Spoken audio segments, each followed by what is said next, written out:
Hello, and welcome to Age Tech Innovators, the podcast where we explore how technology is transforming the way that we care for our vulnerable population.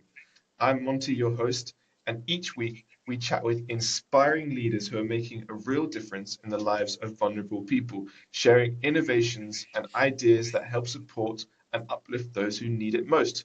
Join us as we work together to build a brighter, more caring future for everyone. Now, let's dive in. So I have the absolute pleasure of chatting to Alan today. Alan, run me through who you are and what you do in 60 seconds. Okay, it's 60 seconds, and I thank you for the inspirational introduction. So Monty, my name's Alan Ruth, and I'm the president of GRT Health, and we are located in Canada, although we are currently looking to service clients in both across North America, US and Canada. So my background is I came through the healthcare field, acute care administration, long-term care. I spent many years as a consultant, working with various provincial governments in terms of restructuring of the healthcare system, as well as in the day-to-day operations and administration. Our current company, which is sort of what I will call a lifelong project, focuses on the remote care of the elderly, primarily focused on maintaining their health and safety in a community setting and looking to offset the requirement for institutionalization and high levels of human resources. Amazing. Thank you so much. I think that's probably a perfect 60-second intro right on the second. So thank you. My first question is, how did you get into this space? How did you go from consultancy, working in healthcare, to actually working to support vulnerable elderly individuals? What's your journey? You mentioned it's been a lifelong project. What does that mean? Run us through how you got here. So I guess we each all have our own origin stories, so to speak. In my case, I was probably more born into this as opposed to having had the opportunity to choose. My father, who was a long-term care administrator, worked at Baycrest from the 1950s through pretty much until his death in the into his 80s. So I recall at the grand old age of 5 going in there on weekends into long-term care facilities, volunteering, helping out, and it's interesting because I don't think he appreciated at the time, but when they were going through capital redevelopments and just program planning. I remember going in and him explaining, these are the new chairs we're buying, and they have to be a certain height because the elders have difficulty standing up. The seat pan can't be too deep. He used to show me that when they were planning the facilities, because as we age, our ability to resolve color contrast declines, that we have to use brighter and more contrasted colors, and pretty much that was it. And I would say it's somewhat of a family trait because I have 2 brothers, one who's a geriatrician, the other who actually has worked in Kansas City and is in San Francisco, runs long-term care facilities there. And in fact, his son is an administrator in the long-term care facility. So it's there. Not much choice, but Wow, I can imagine you've seen so much and experienced so much around the aging of vulnerable individuals. And this isn't a question which I normally ask, but I'm really curious about how, having spent so much time around long-term facilities, long-term care facilities, and experienced so much within them, how has this shaped your perspective on life in terms of caring for the most vulnerable individuals in the world? it's actually interesting because I guess, again, going back to my father, because he came from more of a social service background. So his focus tended to be more on the individual attributes and how to support people, again, from a social interaction. Through the years, my background actually, I diverted a bit, and actually I'm a science. I came through chemistry and did a variety of like the hard sciences. So really I guess we're all a sum of our experiences. So taking this exposure on the social side, marrying it with the hard sciences and seeing how they could interact uh, gave me probably a somewhat unique perspective on how to apply technology to maintain a social support system to elders who basically who need it. And again, the end goal is I come from the perspective of people should be able to live in a community setting, live at home, live where they want. Whereas a lot of the traditional developments have been, let's just institutionalize people because we can centralize resources. It's ways in which the acute care sector, which largely drives a lot of the healthcare system, was oriented.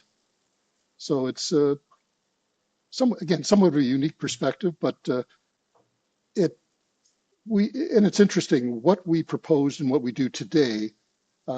We've been proposing, and I can show you presentations I did 25 years ago, which describe what we do today, but nobody was interested because it didn't conform with people's thinking at that time. And it's probably only within the last 5, maybe 10 years, and I'm not even sure I'd go back that far, that people have come to the understanding that what I'll call the traditional way to support the elderly through institutionalization, through high levels of human resource support, it's just not sustainable. The population, like I'm in my 70s, so we're living longer, we're staying active longer, and there's more of us around that need that support. So the question then becomes, if we're not going to institutionalize people and we don't have the human resources to support people in the way we want, and even family sizes are getting smaller. So I'll digress for a moment. And these are things because we work with groups in Asia, Japan, China, and others. A lot of their focus tends to be more on a familial structure. So the grandparents and the kids and the grandkids are much more interrelated, although that is now changing. Whereas in North American structures, we have smaller families. People don't necessarily will live together. So elders tend to be more independent, not in terms of their abilities, but in terms of living arrangements.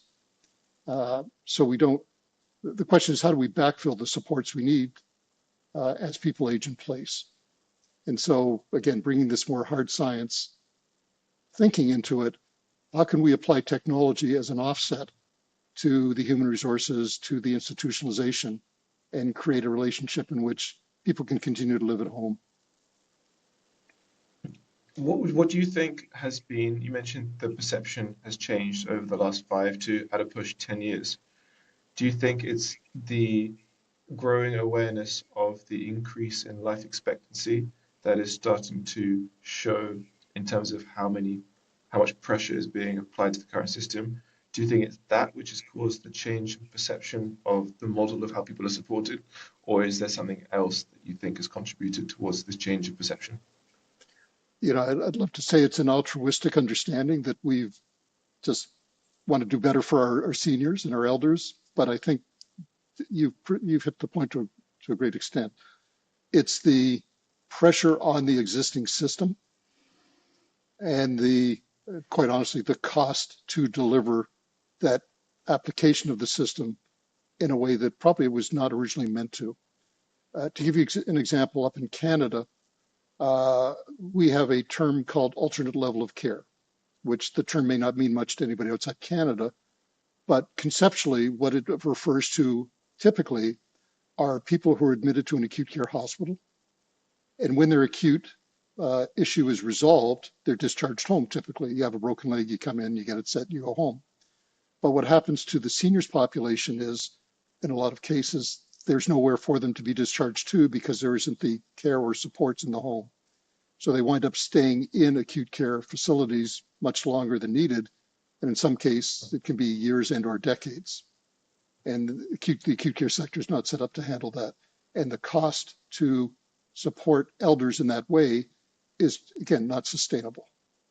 So it's the loss in part for us, and again, conceptually, the loss of availability of acute care beds being tied up with elders because we can't discharge them. It's another example is just the home workers. have a dual function between working in the home, but they also work in retirement homes and in the long-term care sector, because that pool of trained people is finite to a great extent and limited. Up here in Canada, there was a shortage in the long-term care sector or long-term care facilities. So they said, we'll raise wages. So, okay, so we'll shift. So within that limited pool, all they did was shift more people from in-home to institutional. So now we've got, it's kind of it's a downward spiral, because now we don't have as much support in the community, forcing those people who might have had in-home support now going into an institutional and a higher cost setting. So it's just all these pressures are coming to bear, and just with the growing number of elderly, the baby boomers, who will require some support in some fashion, the system's just not there. And I'm working with another gentleman, David Dunkelman, who wrote a book talking about the inability of the paid system to support these people, and that there needs to be more of a shift to volunteer systems.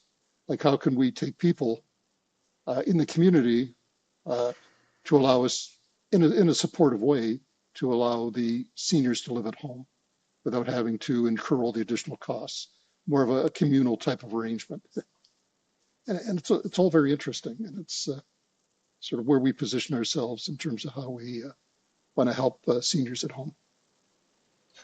So with some of the points you talked about, one of them is you're just saying a general challenge in terms of supporting the current population of vulnerable people as family structures change, as there's more strained resources on the rest of the healthcare system.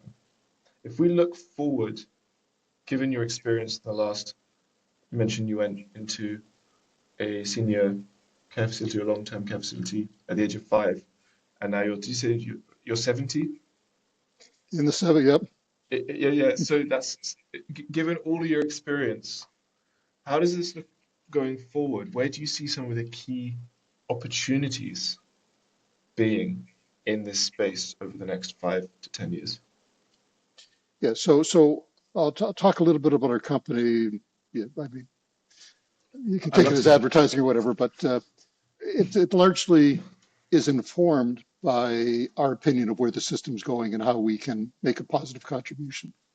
So what we do is we focus on conceptually remote care monitoring in a way that we can provide a solution for seniors to live at home safely and in a healthy fashion. And what's interesting, and we talk about, like, what have I seen over time?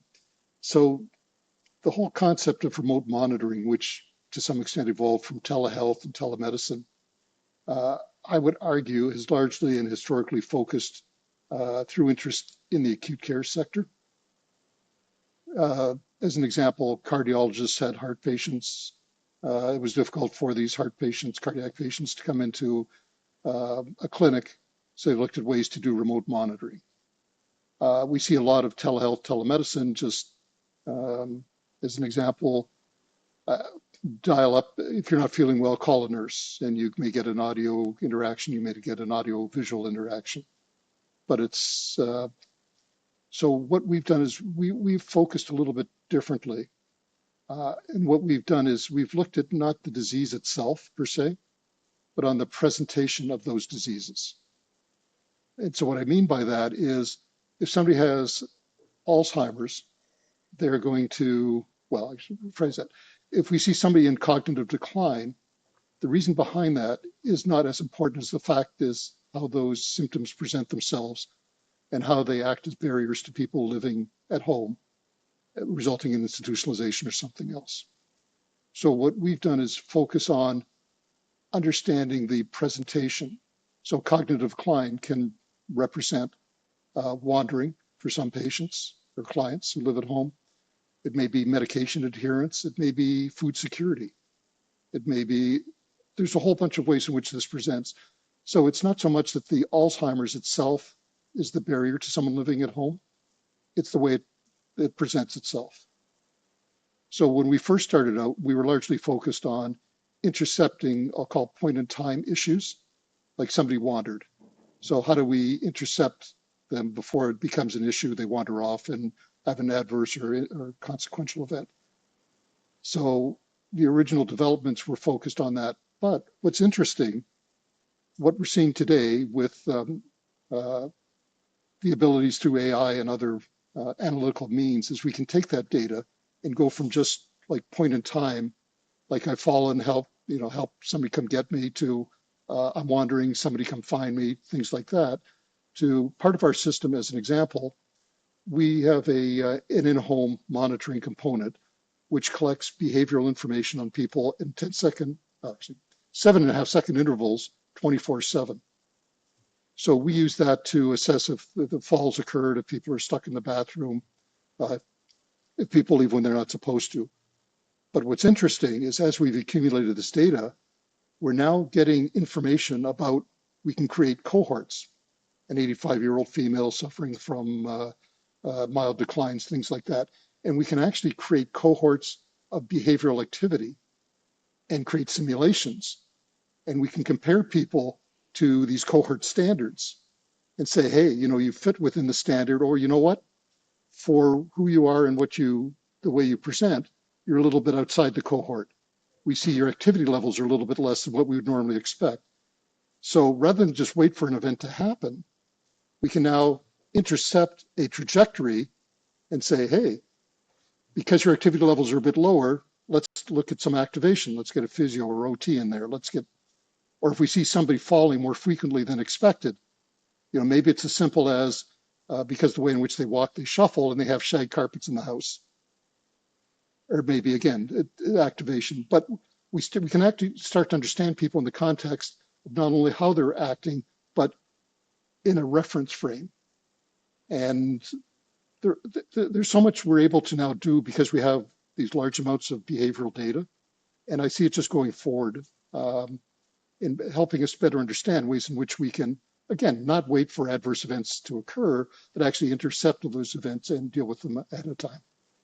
So you have the behavior data, and then are you also having the clinical / doctor's input data so you can understand and train the cohorts to have the Yep. concrete idea about predicting this given the behavior data? Do you have that as well? Yeah, so our system actually has multiple components. It's got the behavioral data in part we collect through in-home passive monitoring. We have your typical personal alert devices. We have clinical inputs. So we're collecting, we know if somebody's COPD or CHF. We may be collecting blood pressure data on routine bases, weight information. We also have their medication information as part of what we collect. So we can look at things, and it's nice. We can look at, oh, look, this physician's changed their medications, and oh, by the way, we see them falling more often, or we see their activities decline, or we see them opening their fridge less. And what's nice is we can marry all this information to create a more informed picture and understanding of not only the individual, but again, a contextual component.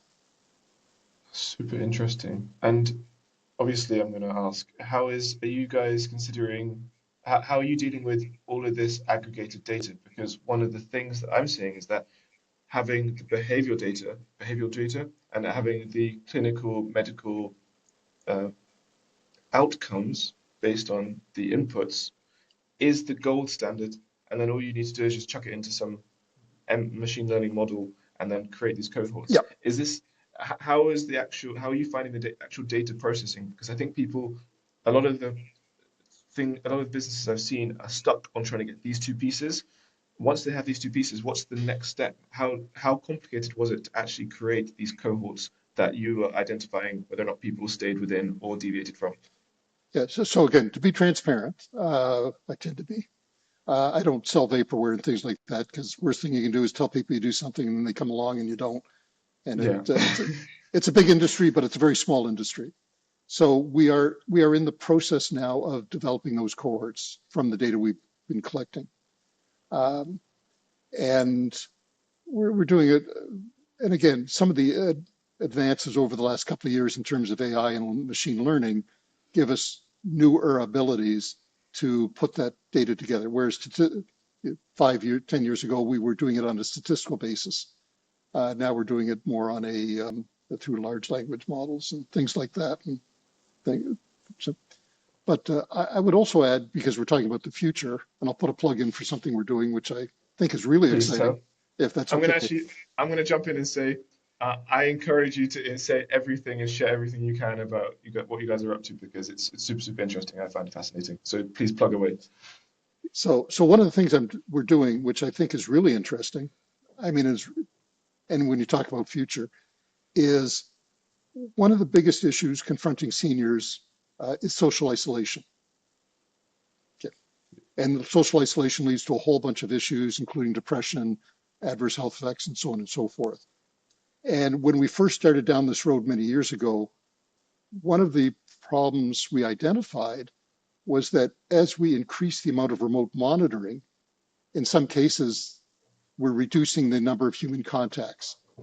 Because whereas you might have a care worker coming in and spending an hour or hours with an individual during the day, our ability to now reverse that requirement and provide remote 24/7 visibility, you don't need those interactions. So now people, rather than having interactions daily for a couple of hours or an hour, are having no interactions maybe but once a week or once every couple of weeks. So it became front and center for us as to how to address this problem. And again, coming in from a technology point of view and from the social side, like how do we marry the two? So we're currently in the process of developing something we call our virtual companion. Okay, which allows an individual to create a virtual friend. And there's the process you go through, and you can describe the individual. You like your friend to be a 65-year-old female with gray hair and a red dress, and using a series of or combination of software and AI backends, we're able to create an animated individual, photorealistic, and it's as though you're talking to your friend on a Zoom call. Super interesting. Okay, using our AI backend, we actually can put a personality in. We can create the way in which the individual interacts. Some people like more of a, call it adversarial relationship. Some like more of a quiet. We can embed interests so that we have shared interests and shared dislikes. So now where it gets interesting, because that's where we started. Now we're starting to overlay, but because we're coming from the point of view of health and safety, what we're doing is that interaction we're now using to collect health and safety information. So we're using mood detection, keyword analysis, and we're using access to clinical backends to, for example, if you start to interact with your companion and it notices that you're sluggish, the companion in again, conversational friendly way will say, hey, Monty, you seem to be a little bit under the weather today. Is everything okay? And you may say, oh, I didn't sleep well last night. And it will start to probe. Oh, is there a reason you didn't sleep well last night? Oh, it may have been because of I ate spicy food late at night. But now it's starting to probe and assess this information. So it's not only starting to collect health and safety information, but it's also now recording it into our system to be made available to caregivers. So crazy. So you talk about all, and we were just at CES last week, and we're looking at let's go to the next step. So we found out we're looking at holographic displays, so that your friend can actually appear in 3D. I mean, probably the best part. I hate to say I love technology, but this is such a time where, as they say, the only constant is change. It's just a matter of, again, I'll start out. We look at our focus is on barriers to seniors living successfully at home. And if we take that orientation and apply all these technologies as they become available, then the question becomes, how do we introduce them in a way that we can improve the lives of the people we're striving to work for? So it's just phenomenal. So I can't even imagine next year if I talked to you what I would be telling you about this. The rate of change of technology is not. I think if you had said that 2 years ago, people would look at you with complete confusion, and that's never going to happen. That's so far away. But now this is feasible. And is this something you've implemented? Have you got companions within homes? So again, to be transparent, so our prototype is now done. And so we're doing some consultations with groups in Japan, other parts of Canada and England about how to bring again, it's like what we've done is build a foundational piece. So now the question is, how do we start to introduce more technologies and pieces to it? So I'm hoping we can demonstrate it now. It's fascinating. But we need to do some testing on it before it really gets released as a commercial product. I really like this concept because it's when you say it, it feels like the next logical step in interactions at home. I can imagine waking up and they're probably not in my bedroom, but in my kitchen on a screen is my virtual companion who I have a conversation with, or it's projected somewhere, or it's projected and moves around the house, whatever, and I have a conversation with it, and they're giving me consistent feedback on how I sound and do I sound lethargic? Hey, go and Yeah, work out. Do I sound hungry? Go and eat. And this is a substantial step towards actually that reality. yeah, where it gets crazy, and you can edit this out if you want, but people have suggested once we get our companions up and going with multiple people, that, oh, why don't you set up a Facebook group, and then the companions can interact with each other, and they start sharing information, not in a gossipy way, but in a way that understands that these are things I'm seeing with this individual, these are things I'm seeing with this individual. How do we put them together in terms of creating a more comprehensive approach? Because then you're making a community.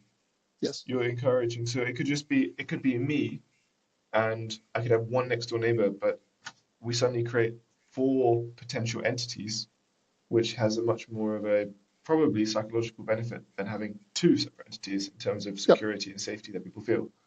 And that's where we come back to this whole issue about how do we address social isolation. So it's just, as long as you remain flexible and innovative, I mean, I know what our end goal is: reduce social isolation. And it's these technologies, as they were introduced like 2 or 3 years ago, we were looking at the same thing, but AI and photorealistic real-time streaming rendering wasn't really available in the way it is today. And there were products we were looking at that basically you did pre-recorded, videotaped responses, and then they would be stitched together and you could talk to it, but then it was all pre-recorded. But again, as long as we understand where we're going with this, we just keep taking advantage of different technologies as they give us the benefits. And to add to this, one of my friends who is a social media influencer sent me a video of him talking about new products.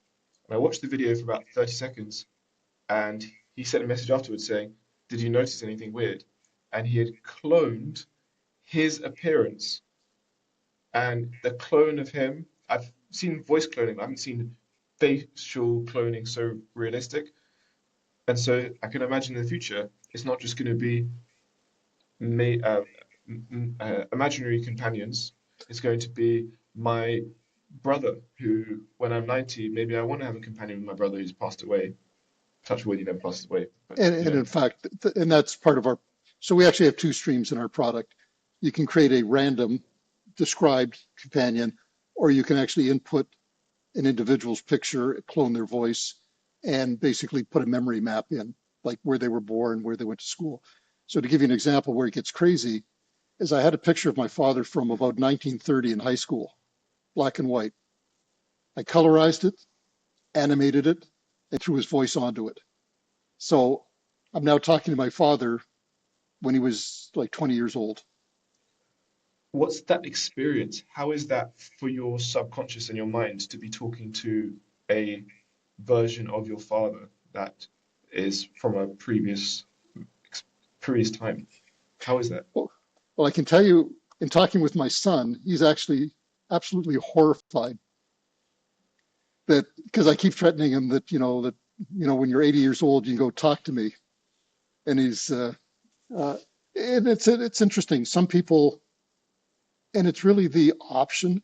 Some people find it creepy. Some people are horrified, and some people, this is fantastic. My spouse, even though you can't really recreate your spouse, at least now, in the same way that it would have been had they been when they were alive. at least gives you a connection, which may not be there with anything else. And so, again, it's really up. We've created the flexibility. It's up to the individual, because people have whole different views on how this will happen. Again, I mean, we talk about. I'll digress again for a moment. I always thought it would be great. At some point we all die. But the question is, what's our legacy? And I'll say my son's my legacy. But aside from that, to be able to take my memories, put them in a computer bank somewhere and somebody can access them. But then I've come to the conclusion that memories are memories. It's just data. It's the lens through which we look at the data and interpret it and present it. So it's our personality. It's the way you take one experience and interpret one way, and I maybe take the exact same experience and interpret another way. So it's actually changed my thinking in terms of, as we develop these things, that if we really want to create, the reason I'm sort of going tangentially on this is I think over time, a lot of what products get developed are consumer driven. And I think there's going to be a strong consumer driving for this type of product, not only for the elderly, but in general. So I think the ability to create these virtual recreations, which are clone faces, clone voices, and personalities, will in part drive this. I mean, we're looking at for a very specific application, and we believe it will, at least in whole or in part, address that application.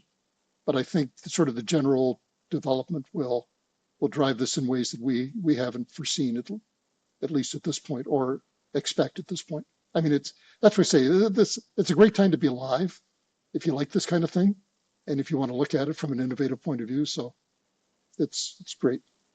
The way that the world can continue to change fries my brain, because it could be it can go in so many directions. It's a bit of a non-answer, but I'm overwhelmed as someone in this space not overwhelmed, but I'm so blown away by all of the avenues that this could go down, because we'll all have our own, the world could look at a trillion different ways in 5 years' time. And that's it. I said, 3 years ago, 4 years ago, we were looking at video assistance. Now we're looking at AI-driven, photorealistic, real-time streaming. I mean, it's just literally in the span of 12 months. The fundamental purpose of our application didn't change, but the way in which we applied the technology to deliver it absolutely changed. So who knows? Well, I am really sad that our time is nearing an end, because I feel like we're just scratching the surface of geeking out about cool new innovations. I wanted to ask you one quick question, which is, for anyone who's listening, be it new innovators, be it people thinking about bringing an idea to the telehealth, telecare market, what encouraging words of advice would you give to someone who's thinking about entering this space?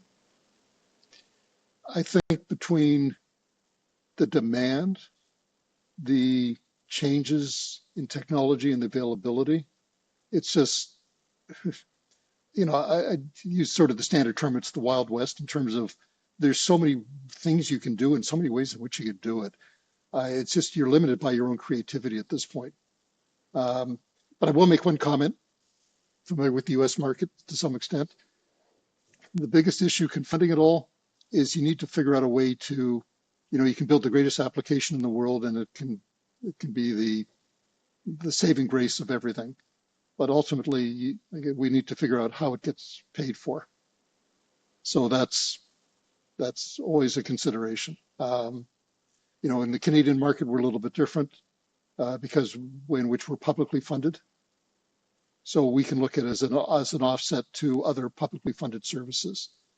In the US, which has considerations around insurance, Medicare, Medicaid, private service, and everything else, it's a little bit different.